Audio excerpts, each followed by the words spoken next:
Taste the Daily. பங்குச்சந்தையின் Sensex மற்றும் தேசிய பங்குச்சந்தையின் நிப்டி ஆகிய இரண்டும் சரிவை கண்டுள்ளன. அதனை அண்மை செய்தியாக பார்த்தோம்.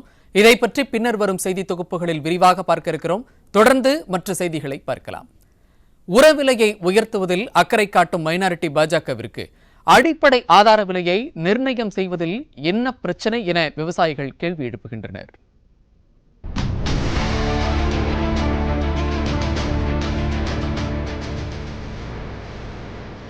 2014ஆம் ஆண்டு ஆட்சி பொறுப்பிற்கு வந்ததிலிருந்து இந்த நொடி வரை விவசாயிகளை வஞ்சிப்பதையே முழுநேர வேலையாக செய்து கொண்டிருக்கிறது மத்திய அரசு. பாஜக அரசு என்றிருந்ததை மைனாரிட்டி பாஜக அரசு என்கிற நிலைக்கு தள்ளிய பிறகும் அதன் செயல்பாடுகளில் எந்த மாற்றமும் இல்லை. அடிப்படை ஆதார விலையை நிர்ணயம் செய்ய கோரி போராடும் விவசாயிகளை தலைநகருக்குள் நுழைய விடாமல் அராஜகம் செய்கிறது மைனாரிட்டி பாஜக அரசு.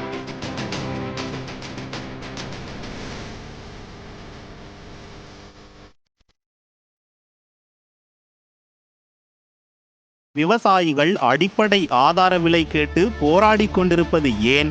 உற்பத்தி செலவு அதிகரிப்பதால் தான்.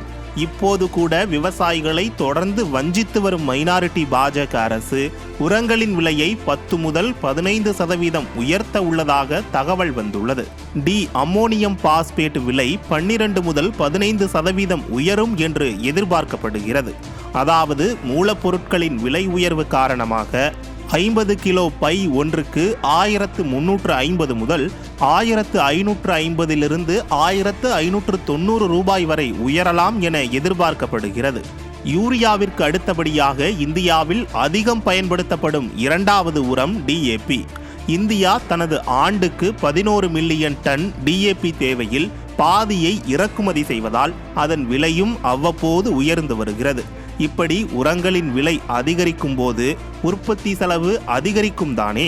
அதற்கு ஏற்ப விளைபொருட்களும் விலை கொடுத்தால்தானே தொடர்ந்து விவசாயம் செய்ய முடியும். உற்பத்தி செலவு ஆண்டுதோறும் உயரும் நிலையில் விளைபொருளுக்கு உரிய விலை கிடைக்காததால் விவசாயிகளின் வருவாய் தொடர்ந்து குறைந்து வருகிறது. இதன் விளைவாக கிராம பொருளாதாரம் மெலிந்து வருகிறது. இதற்கிடையே பேரிடர் காலங்களில் உரிய நிவாரணம் கொடுப்பதிலும் மத்திய மைனாரிட்டி அரசு விவசாயிகளை ஏமாற்றியே வருகிறது. இதன் விளைவாகத்தான் விவசாயிகள் பல்வேறு கட்ட போராட்டங்களை நடத்தி வருகின்றனர்.